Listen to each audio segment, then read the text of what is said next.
Ya, terima kasih Anda masih bersama kami di Sapa Indonesia dan kembali kami hadirkan segmen Tanya Jawab COVID-19. Kali ini kami bersama Dr. Emma Agustini. Selamat pagi Dr. Emma. Selamat pagi Mas Timothy. Saya Bayu, Dr. Emma. Bayu. Ya.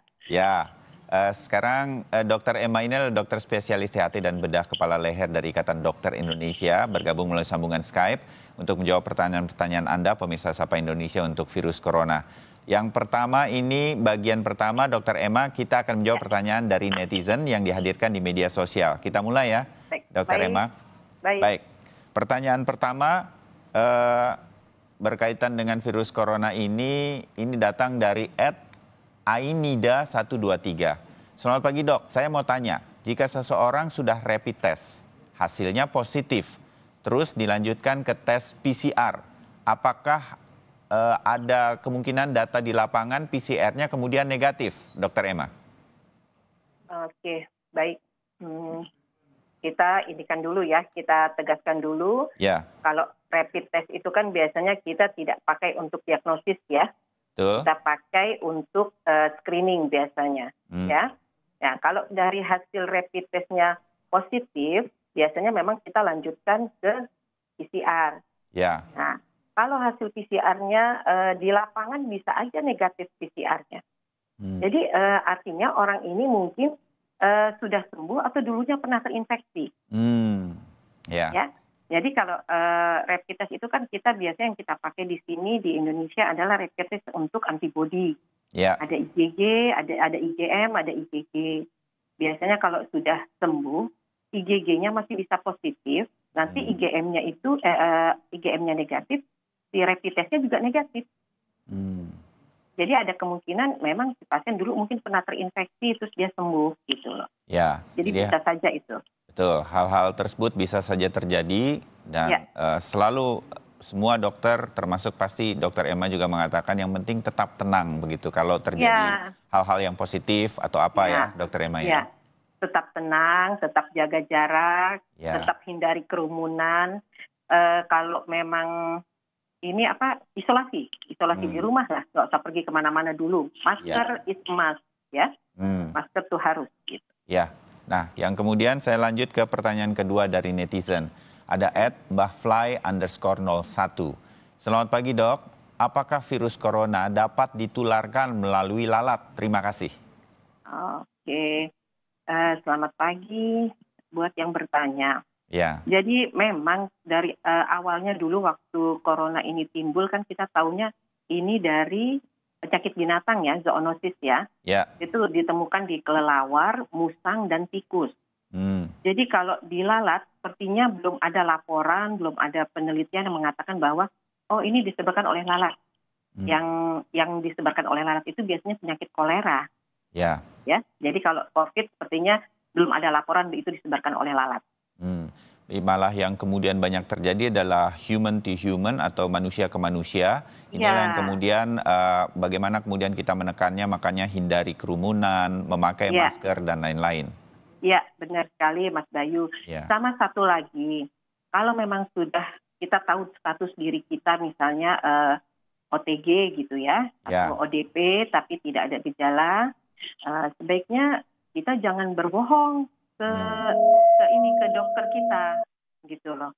Jadi saya pernah dapat pengalaman ada pasien ini sebenarnya sudah PDP ringan. Harusnya kan isolasi di rumah gitu ya, isolasi di rumah 2 minggu. Tapi karena dia penasaran, masa sih saya PDP ringan, dia berkeliling lah berbelanja ke beberapa rumah sakit. Dia temuin dokternya. Nah, yang seperti ini yang akhirnya akan meluaskan penyebarannya itu. Jadi tidak usah khawatir kalau sudah misalnya PDP ringan, yang penting tetap hindari kerumunan, social distancing, bahkan physical distancing di rumah gitu ya.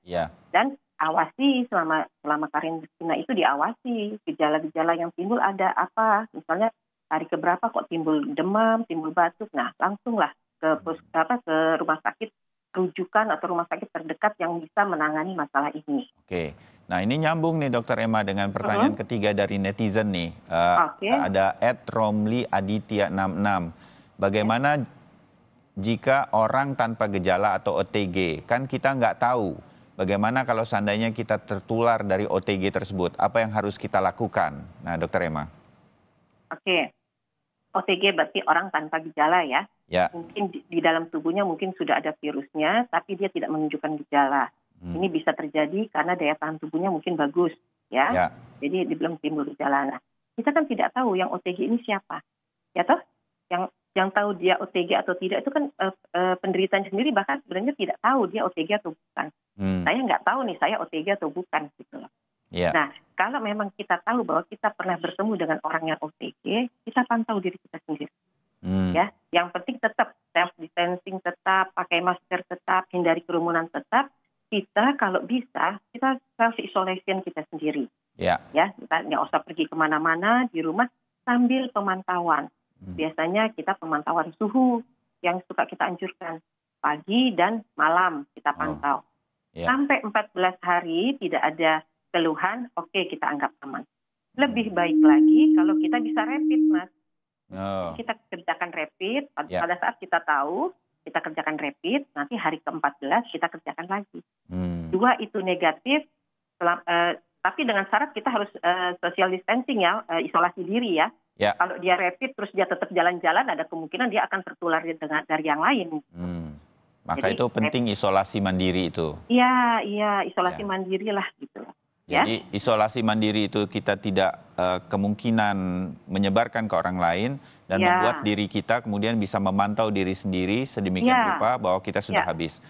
Sedikit saja Dok, kalau OTG ini, anggaplah saya merasa saya OTG nih, karena saya beberapa hari yang lalu pulang dari luar negeri, saya anggap saja saya OTG begitu, saya mungkin terpapar dan belum ada gejala, saya isolasi sendiri.